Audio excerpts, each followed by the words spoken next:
독서 온라인 수업 7주차 첫 번째 강의 시작하도록 하겠습니다. 자, 이번 시간에는 지난번에 이어서 백석의 작품을 하나 더 공부하도록 할 건데, 수능특강 본문이 아니고, 제가 따로 준비한 작품을 보도록 할 겁니다. 자, 우선은 이번 시간 작품 보기에 앞서서 일단 지난번에 봤던 작품 다시 한번 읽어보고, 그리고 그 전에 이 수능 기출 문제를 한 편 이제 줬었죠. 한 문제를. 그래서 요거 답 체크하고 넘어가 보도록 하겠습니다. 자, 일단은 여기서 말하는 기억은 이 시에서 의원인데요. 이 시 내용 기억나는지 모르겠지만 나라고 하는 화자가 지금 북관이라고 하는 곳에 있죠. 북관은 함경도예요. 자기 고향이 아닌 북한이라는 곳에 위치해 있으면서 아프기까지 한 그런 안 좋은 상황이었는데 의원을 만나서 대화를 하다 보니까 아무개 씨라고 하는 둘이서 서로 동시에 알고 있는 그런 사람이 있다는 것을 알고 그 의원의 손길로부터 따스함을 느끼고 또 고향에 대한 그리움과 아버지에 대한 그리움을 느끼는 그런 내용의 시였죠. 여기서 의원의 역할은 나와 고향 사이의 매개체라고 볼 수가 있겠죠. 나를 고향에 대한 생각을 하게끔 만들어주는 또는 고향으로 잠시 정서적으로나마 갈 수 있게로 만들어주는 매개의 역할을 합니다. 그러면은 보기 안에서 이런 매개체 역할을 하는 게 뭔지 찾아보면 되겠죠. 아마도 여러분들은 다 5번으로 썼을 거예요. 근데 결론만 얘기하면 원래 이 문제의 답은 3번입니다. 왜 3번이냐? 테세우스가 지금 비밀의 방으로 이제 가려고 하는데 여기로 갈 수 있도록 중간 매개체가 되는 것이 바로 미궁의 문이죠. 말 그대로 문을 찾아서 가는 거니까. 그래서 원래 답은 이건데 사실 이렇게 설명을 들어도 좀 머릿속에 확연하게 막 납득이 되진 않을 거예요. 왜냐하면 실도 너무나 당연하게 매개체라고 볼 수 있기 때문이죠. 괴물을 죽인다라고 하는 목적을 성취한 다음에 다시 밖으로 나오게 해주는 게 실인데 이 밖이 내가 원하는 곳일 수도 있단 말이에요. 어떻게 보면은 이 왼쪽 시에서 나에게 고향과 같은 존재는 테세우스에게 있어서는 밖이 될 수도 있는 거죠. 내가 최종적으로 도달해야 될 공간이니까. 그러니까 거기와 중간 매개가 되는 이 실 또한 답이 아니라고 보기가 힘들겠죠. 그래서 결론적으로 이 둘 다 정답이 인정됐습니다. 수능에서 복수정답이라고 하는 정말 말도 안 되는 사건이 최초로 일어난 게 바로 요 2004년도 수능 이 언어 17번 문제예요. 지금은 정식적으로 수능에 이제 이의 신청 기간이라는 것이 있지만 이 당시만 해도 절대로 인정하지 않았어요. 어떤 식으로 얘기를 해도 평가원이 다 무마시켜 버렸었는데 이 문제는 사실 전체 수험생의 3분의 2가 다 5번으로 답변을 했대요. 근데 그 중에 한 명이 이제 어떤 여학생이 있었는데 그 사람이 이제 아버지가 서울대 교수였던 거죠. 서울대 교수면서 동시에 또 문화평론가였어요. 그래서 이 사람이 자기 영향력을 이용을 해가지고 결국에 이 문제를 공론화를 시키게 됐고 둘 다 정답으로 인정을 받은 그런 사태입니다. 문제로 봤을 때 별로 좋은 문제라고 볼 수는 없겠죠. 왜냐하면 내가 의원을 매개로 해서 고향을 생각하는 거잖아요. 내가 뭐 기차를 타고 고향에 가는 게 아니잖아요. 그러니까 테세우스가 뭔가를 이용해서 뭐 비밀의 방으로 가든 밖으로 나가든 이 중간에 있는 이 어떤 도구이자 수단이 되는 문이나 실이 의원과 완전히 동일한 대상이라고 보기도 힘들어요, 사실. 그러니까 이게 복수 정답이지만 사실상 두 개의 정답 또한 딱 맞는 정답이라고 보기가 어렵기 때문에 출제 예상에 오류가 있었던 걸로 그렇게 판단이 됩니다. 자, 어쨌든 지난번에 봤던 작품이고 답 체크해봤죠. 다음 작품으로 넘어가 보도록 합시다. 자, 이번 시간에 볼 작품은 보듯이 나와 나타샤와 흰 당나귀라고 하는 작품인데 이 작품은 뭐 제목도 굉장히 특이하지만 백석 작품 중에서 꽤 중요한 작품 중에 하나예요. 일단 기본적으로 백석 씨가 뭐 지난번에 말했듯이 이렇게 아주 여러 편이 기출이 되었죠. 그 기출된 수많은 작품 중에서 뭐 한 편이기도 하고 또 이렇게 많은 작품이 출제가 되었을 때 사실 이 작품들을 백석의 생애에 따라서 어느 정도 시기별로 나눠볼 수가 있단 말이에요. 근데 이 시기별로 어떤 느낌을 가지고 있는지 흐름에 맞춰가지고 작품을 보는 것이 도움이 될 것 같아요. 그래서 바로 요번 그 수능특강에 실려있는 그 두보나 이백가치로 넘어가지 않고 사실 이제 두보나 이백가치라는 작품은 여기 지금 나온 것 중에서 만주생활할 때 쓴 작품이란 말이에요. 그러니까 이제 요거 이전에 요 이전 그 작품 세계에서의 작품을 한 편 더 보면 좋을 것 같아서 가지고 왔습니다. 자, 일단 작품 세계에 대해서 간단히 얘기하면서 동시에 이 시가 쓰인 배경에 대해서 좀 짚어보도록 할게요. 자, 일단은 이 작품 말고 백석은 34년도에 일본 유학 생활을 마치고 귀국을 하게 되죠. 귀국하면서 조선일보사에 취직을 합니다. 그리고 35년도부터 본격적으로 시를 창작을 시작해서 36년도에 자기가 여태까지 쓴 초기작 중에 괜찮은 것 33편을 묶어가지고 사슴이라고 하는 아주 유명한 시집을 냅니다. 지난 시간에 뭐 몇 년 전에 7천만 원에 낙찰이 됐다 이런 얘기 했었죠. 자, 어쨌든 이 작품집을 냈을 때만 해도 백석의 작품 세계는 약간 토속적인 경향이 강했어요. 물론 후에도 이런 경향이 없어지는 건 아니에요. 하지만 상대적으로 봤을 때 현실 인식이 담긴 작품들은 잘 찾아보기가 힘들었습니다. 자, 그런데 백석이 이제 36년도가 되면은 함경도로 건너가서 생활을 하게 돼요. 기자 생활을 때려치고, 기자가 아니고 신문사의 이제 편집자죠. 자, 어찌됐건 때려치고 함경도로 가는데, 함경도에서 본격적으로 이제 그 시를 창작을 합니다. 여기서 지난번에 얘기했을 거예요. 영생고등보통학교라고 하는 곳에서 교사직으로 있으면서 시를 창작을 하게 되는데, 이때부터는 조금씩 백석에게 현실 인식이라고 하는 것이 생겨나기 시작합니다.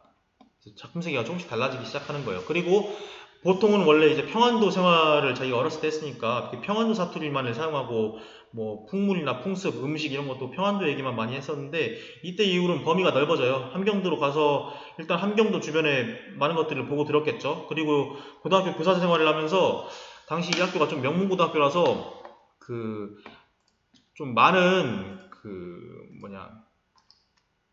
인솔 하면서 많은 지역을 여행을 하게 돼요. 그래서 그 여행지들을 돌아다니면서 보고 들은 것들도 많이 이제 시로 얘기를 하기 시작합니다. 그런 때였는데, 여기서 일단 창작된 작품이 이 작품이에요. 1938년도라고 써있죠.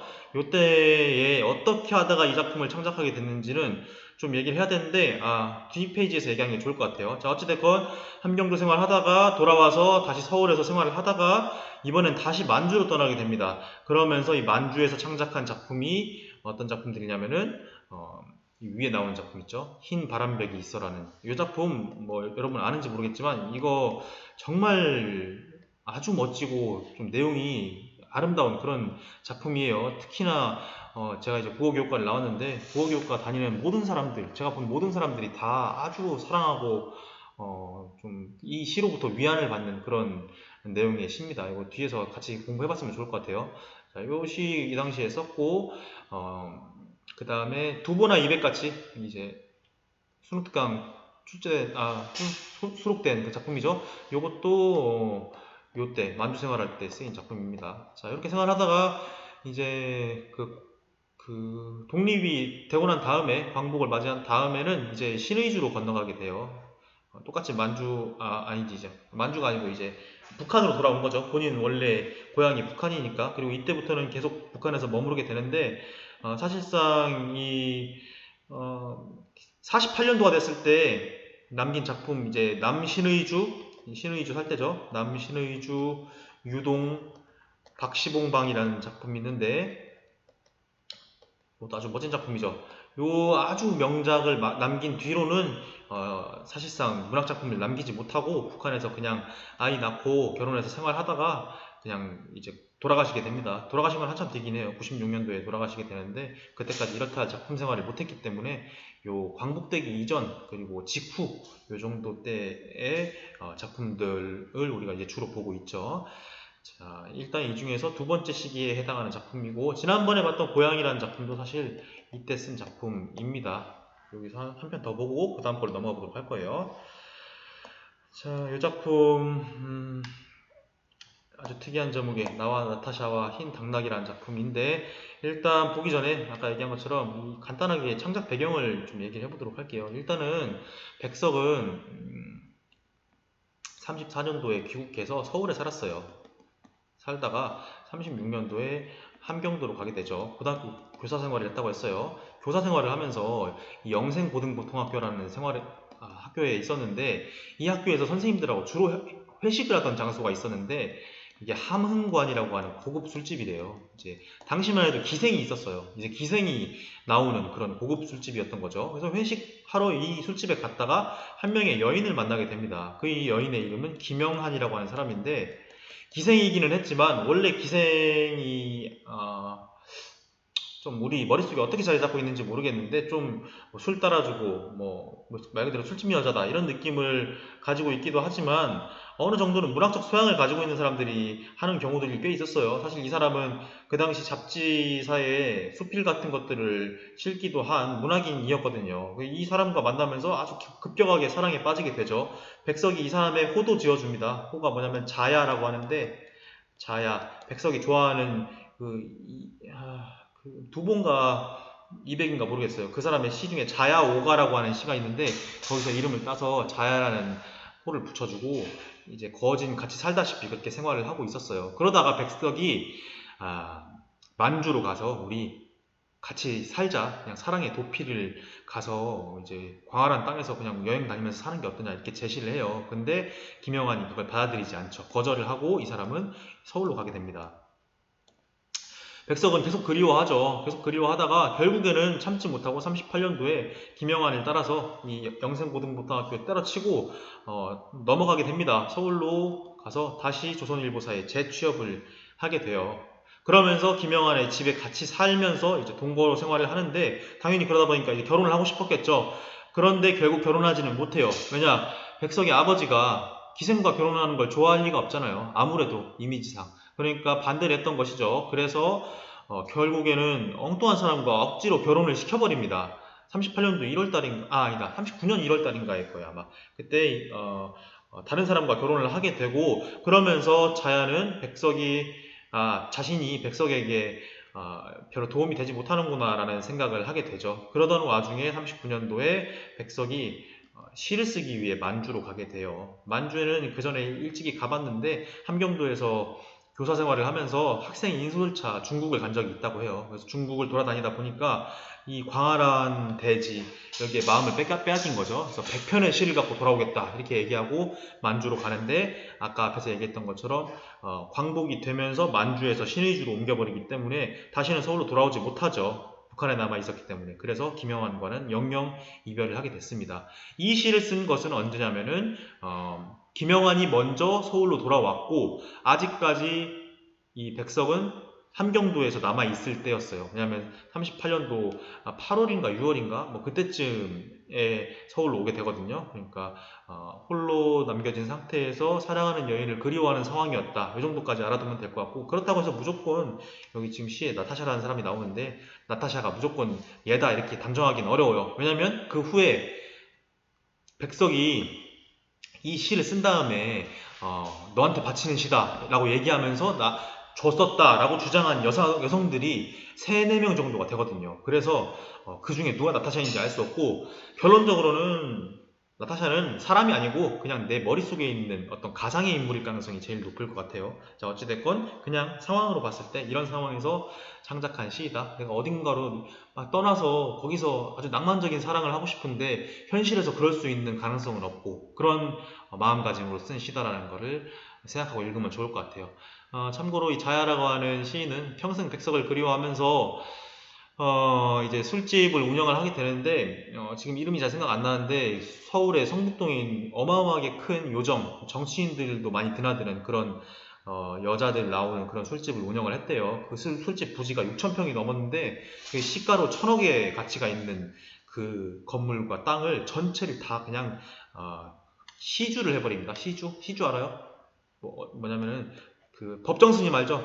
법정 스님한테 줘버려요. 그리고 이 땅으로 절을 좀 만들었으면 좋겠다라고 이야기를 해요. 그래서 1997년도에 이 길상사라고 하는 절이 만들어지는데 굉장히 아름답고 또 이런 또 백석을 향한 그리움이 이제 서려 있는 그런 어떤 상징적인 그런 건물이 됩니다. 97년도에 또한 어떤 일로 또 하냐면은 이 길상사를 세운 것도 모자라서 2억이나 투척을 해가지고 백석 문학상이라고 하는 걸 만들어요. 백석 문학상. 아주 큰 문인들이 돌아가시거나 하면은 생전 그 문인을 사랑했던 사람들 중에서 뭐 어떤 유족이라든지 뭐 아니면 진짜 깊이 그 사람에게 감명받았던 그런 사람들이 돈을 모아가지고 재단을 만들고 그걸로 문학상을 만드는 경우가 있어요. 그래서 뭐 만해 문학상이라고 해가지고 그 한용운을 기리는 상도 있고 뭐 소월 문학상도 있고 다 있는데 그 중에서 백석 문학상이라고 하는 거 뭐 당연히 굉장히 권위 있는 상 중에 하나예요.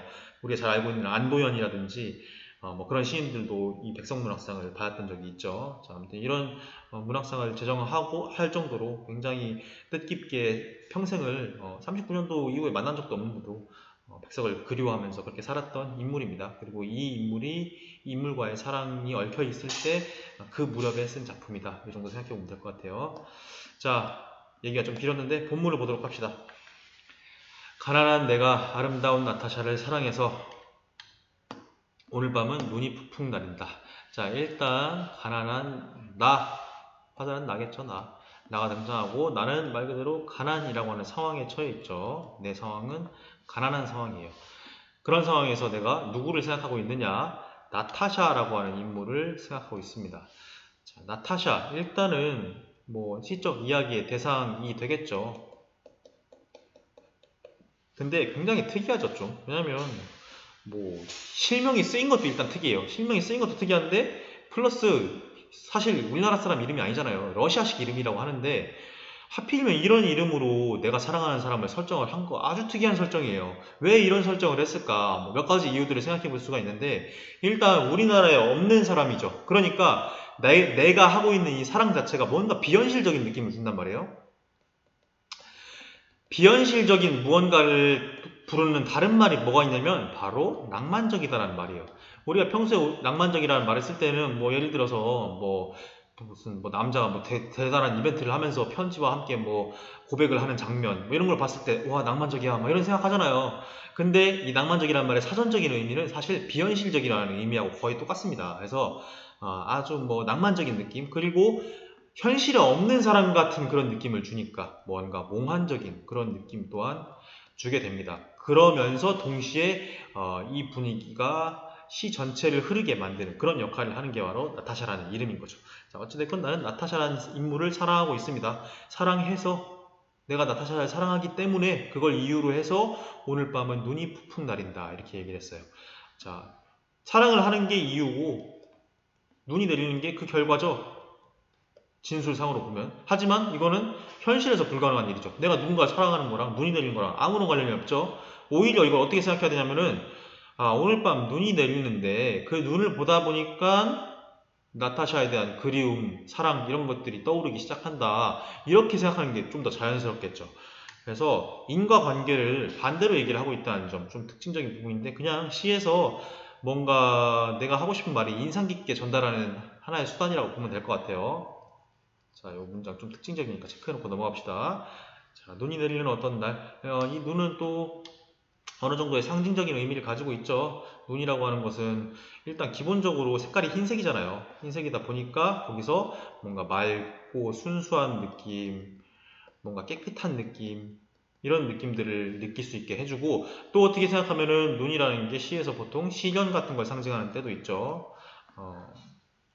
산수유라는 시에 보면은 내가 어렸을 적에 아팠을 때 아버지가 눈밭을 헤치고서는 빨간 산수유 열매를 따다가 주는 그런 장면이 나오는데 눈밭을 헤치고 따다 준 산수유 열매 했을 때 그 눈, 시련을 의미하는 그런 시어로 쓰이죠. 흔한 상징성인데 요 모든 걸 다 생각하는 게 좋아요. 여기서 눈은 뭔가 맑고 깨끗한 내 사랑, 마음 이런 걸 의미하기도 하고 또 이 사랑이 이루어질 수 없는 좀 가혹한 그런 상황, 현실의 시련 같은 걸 의미하기도 합니다.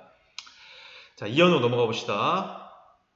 나타샤를 사랑은 하고 눈은 푹푹 날리고. 자, 요 말 낯이 익죠? 앞에 나왔던 말이죠. 나타샤를 사랑은 하고 눈은 푹푹 날리고 나는 혼자 쓸쓸히 앉아 소주를 마신다. 소주를 마시며 생각한다. 자, 내가 혼자 쓸쓸히 앉아 있다는 거, 그 다음 소주를 마시고 있다는 것으로 미뤄 보았을 때 나는 지금 나타샤와 함께 있지 않은 상황이라는 걸 생각해 볼 수가 있죠. 나타샤와의 사랑이 지금 이루어질 수 없는 상황이라는 것을 유추해 볼 수가 있어요. 그건 또 사실 어떤 부분에서 근거가 있냐면은 난 나타샤를 사랑하고가 아니고 사랑은 하고라고 얘기하는 것에 근거를 찾아볼 수가 있겠죠. 사랑은 하는데 점점점 약간 이런 느낌이잖아요. 사랑은 하는데 나는 혼자 소주 마시고 있어. 이런 뭐야? 뭔가 장애물이 있다는 그런 느낌을 주죠. 사랑이 이루어지지 않는 상황이구나 라는 느낌을 줍니다. 혼자 쓸쓸히 앉아 소주를 마신다. 소주를 마시면서 어떤 생각을 합니다. 뭘 생각하느냐? 나타샤와 나는 눈이 푹푹 쌓이는 밤 흰 당나귀를 타고 산골로 가자. 출출이 우는 깊은 산골로 가 마가리에 살자. 당나귀를 타고 눈이 푹푹 내리는 밤에 나타샤와 함께 어딘가를 가는 모습을 생각하고 있어요. 생각이라고 나와 있지만 상상이라고 보면 되겠죠. 내가 상상하는 모습 속에 있는 것들을 한번 봅시다. 어떤 느낌이냐면 일단 눈이 푹푹 쌓이는 밤에 흰 당나귀를 타고 가요. 흰 당나귀. 흰색 당나귀 본 적이 있을까요? 본 적이 있는 사람들 뭐 있을 수는 있긴 있는데 흔치는 않겠죠. 뭐 알비노라고 하죠. 알비노. 그럼 뭐 이제 돌연변이 중에 하나인데 뭐 현실에서 없는 대상을 얘기하는 거예요. 요거 마찬가지. 앞에 나타샤라는 이름과 함께 뭔가 비현실적인 느낌. 그리고 뭔가 좀 몽환적이고 뭔가 꿈꾸는 듯한 그런 느낌. 그리고 이 색깔이 흰색이라는 걸 통해서 마찬가지로 흰 눈처럼 깨끗하고 순수하고 맑은 내 마음을 상징하는 그런 역할을 하기도 합니다. 자, 아무튼 뭔가 좀 몽환적인 느낌이 들죠. 흰색 당나귀를 타고 나타샤와 함께 사랑의 도피를 하는 거예요. 산골로 가자. 출출이 우는 깊은 산골로 가자. 출출이는 평안도 사투리로 뱁새를 뜻합니다. 뱁새. 방언이죠. 방언. 백석은 방언을 굉장히 많이 사용했어요. 출출이가 오는 깊은 산골로 가서 마가리에 살자. 마가리는 오목살이를 뜻하는 방언인데 오목살이라는 것이 다시 뭐냐면은 초가집이나 오두막 같은 데에 그러니까 좀 형편없는 그런 집에 가난하게 사는 것 그걸 오목살이라고 얘기를 하는데 깊은 산으로 가서 오목살이를 하자. 뭔가 낭만적인 사랑의 도피를 상상하고 있죠. 소주 마시면서 혼자 뭔가 이상하게 보이기도 하고 또 낭만적으로 보이기도 하죠. 자, 3년 더 넘어가 볼게요. 눈은 푹푹 나리고 나는 나타샤를 생각하고 나타샤가 아니 올 리 없다. 자, 여기도 마찬가지로 또 똑같은 그 말이 사용되고 있는데 눈은 푹 내리고 나는 나타샤를 생각하고 자 근데 잘 보면 주의 깊게 본 사람들은 아마 눈치챘을 거예요. 앞에서는 나타샤를 사랑 또는 생각하는 게 먼저 나오고 그 다음 눈 내리는 게 나왔죠. 여기서는 눈은 푹푹 나리고 나는 나타샤를 생각하고 순서가 바뀌었죠. 자, 요 말 나타샤를 사랑하고 눈이 내린다는 말을 계속 매 연에서 반복을 하고 있는데 사실 마지막에는 또 나와요. 매번 반복을 하는데 앞에 두 번에는 사랑하는 게 먼저 나오고 뒤에 두 번은 눈 내리는 게 먼저 나와요. 이거는 반복을 하긴 하는데 계속 똑같이 반복하는 게 아니고 중간에 변화를 주는 이 변화를 주는 부분을 변용이라고도 얘기하고 또는 변주라고도 얘기하는데 이런 부분이라고 볼 수가 있겠죠. 그래서 이거를 시에서 표현 방법 중에서 반복과 변주, 반복과 변용 이런 식으로 이야기를 합니다. 알아두는 게 좋아요. 자, 눈 내리는 가운데 나는 또 나타샤를 생각합니다. 나타샤가 아니 올 리 없다. 분명히 다시 올 것이라는 믿음을 가져봐요. 언제 벌써 내 속에 고조고니와 이야기한다. 고조고니 이거는 조용히, 고요히 이런 뜻이에요. 고요히. 이것도 마찬가지로 느낌 오겠지만 지금 방언이에요. 방언. 언젠가 어느샌가 나타샤가 나한테 와가지고 조용히 이야기한대요. 근데 잘 봐야 돼요. 이거 나타샤가 나한테 와서 얘기하는 게 아니고 내 속에 고조고니 와서 이야기한다. 이렇게 얘기했어요. 내 속이라는 건 내 머릿속을 얘기하는 거죠. 나타샤가 안 올 리 없어. 드디어 왔구나. 와서 이야기하는 게 아니야. 그게 아니고 오늘 안 올 리가 없는데 하면서 또 상상 속에 빠지는 거죠. 내 머릿속에 조용히 와서 이야기한다가 아니고 하는 것 같다. 이런 느낌이죠. 이것도 상상이에요. 상상. 뭐라고 이야기하는 상상을 하느냐. 이 부분 아주 중요합니다. 산골로 가는 것은 세상한테 지는 것이 아니다. 세상 같은 건 더러워 버리는 것이다. 자, 여기서 산골이라고 하는 것은 세상으로부터 벗어난 곳이에요. 그걸 조금 더 시적인 언어로 뭐라고 하냐면 탈속적 세계라고 얘기를 합니다. 속세로부터 벗어난 곳이라는 얘기죠. 이 탈속적 세계인 산골은 어떤 느낌을 가지고 있느냐.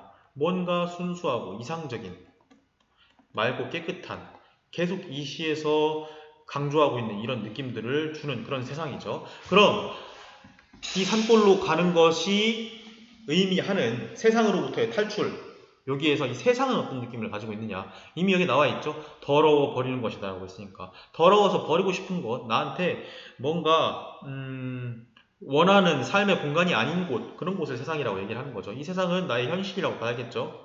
내가 마음에 들지 않아 하는 현실을 얘기하는 거고 이 현실로부터 벗어나고 싶어요. 근데 그 벗어나는 행동이 세상한테 지는 것이 아니다.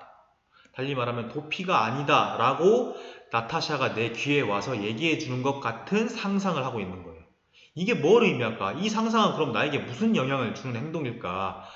자, 나는 지금 나타샤하고 사랑의 도피를 하고 싶어요.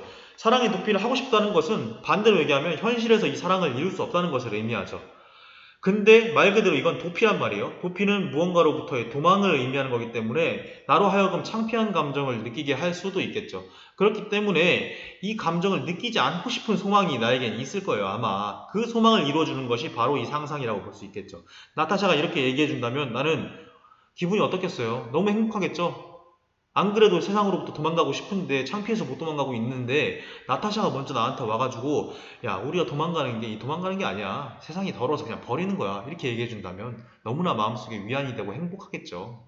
바로 이 상상의 효과는 어떤 도피 행위에 정당성을 부여하는, 이게 정당하다고 스스로 믿고 싶은 마음을 어루만져주는 그런 행동이라고 볼 수가 있겠죠. 내 소망과 어떤 희망이 담긴 그런 표현이라고 볼 수가 있을 겁니다. 그래서 매우 중요한 표현이겠죠. 그리고 이 화자의 심리 상태를 보여주는 그런 거기도 하고요. 왜냐면 이런 상상을 한다는 것 자체가 뭐냐, 사람이 어떨 때 상상을 할까 생각해 봐야 돼요. 여러분들 근래에 해본 상상 뭐가 있습니까? 뭐 뻔하죠. 여러분들 머릿속에 들어있는 상상, 여자 만나는 상상, 돈 많이 버는 상상, 내가 유튜버를 해가지고 떼돈을 벌지 않을까? 물론 저도 그런 상상을 합니다. 뭐 유튜브도 마찬가지고 로또 같은 걸 살 때, 이 로또 당첨되면 뭐 하지? 막 머릿속으로 구체적인 계획을 세운단 말이에요.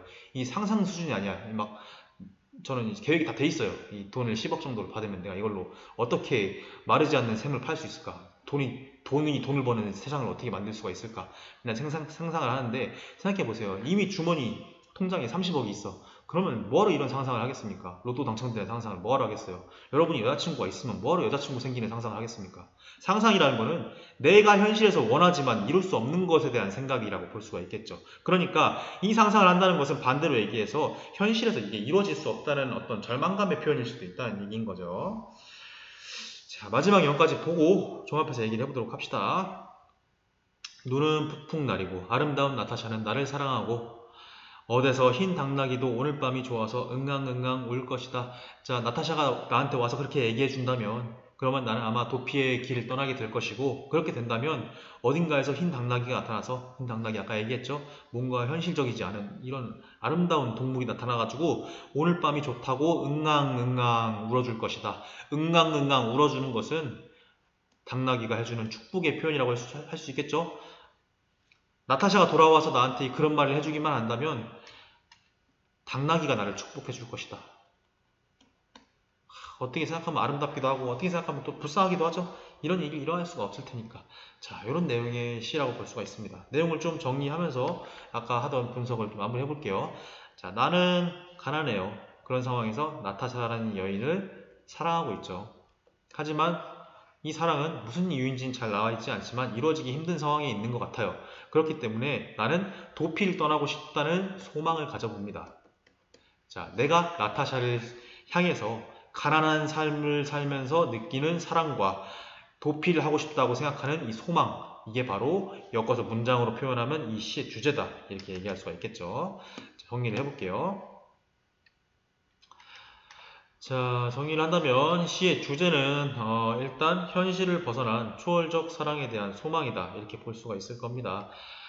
누구나 한 번쯤 꿈꿔볼 수 있는 이런 사랑에 대한 소망, 이게 주제이고, 이거는 아까도 얘기했지만 역으로 얘기했을 때 초월적인 사랑을 하고 싶다는 얘기는 현실에서 이 사랑이 이루어지지 않는다. 내가 나타샤가 누군지 모르겠지만 얘랑 만나서 결혼해가지고 애 낳고 사는 게 불가능하다, 이런 표현일 수도 있습니다. 자, 여기서 중요한 거는 이 시가 쓰인 시기가 이제 일제강점기인데, 이 시기에 님과 헤어져 있는 상황을 표현한 시들이 굉장히 많이 창작이 돼요. 물론 그 이후도 마찬가지긴 하지만, 근데 대부분의 시들은 김소월이나 한용운의 시를 떠올려 보면 되듯이 내가 이별의 상황에서 느끼는 슬픔이라든지 아니면 님이 다시 돌아올 것이다라는 믿음, 이런 일반적인 감정들을 주로 얘기를 합니다. 근데 이 시 같은 경우에는 아예 도피를 꿈꾸고 있는데 이 도피가 굉장히 낭만적으로 표현이 되어 있어요. 아까 얘기한 나타샤, 흰 색깔의 이미지, 흰 당나귀라고 하는 몽환적 동물의 존재, 이런 걸 통해서 아주 낭만적인 분위기를 이끌어내고 있다는 것 자체가 아주 이 시의 가치를 결정하는 중요한 특징이라고 볼 수가 있는데, 그렇기 때문인지 이 시에는 표현적 특징이 굉장히 많습니다. 그래서 이 표현적 특징을 파악하는 게 중요한 시예요. 자, 일단 가부분 보면은 유사한 문장의 반복과 변형이다 이렇게 얘기했는데 아까 얘기했죠. 요 말 나타샤를 사랑해서 눈이 내린다 이걸 반복하는데 여기 뒤에 3, 4연에서는 뒤집어가지고 눈이 내려서 나타샤를 생각한다 뭐 이런 식으로 얘기를 해주고 있죠. 반복과 변주의 표현이 쓰였다. 자, 그 다음에 음성상징어와 토속어의 활용이라고 했는데 자, 음성상징어 지금 얘기하면서 한 번도 얘기 안 했을 거예요. 어디에 있냐면은 일단 눈이 푹푹 내린다에 푹푹 하고 좋아서 당나귀가 응앙응앙 울 것이다. 이게 바로 음성상징어입니다.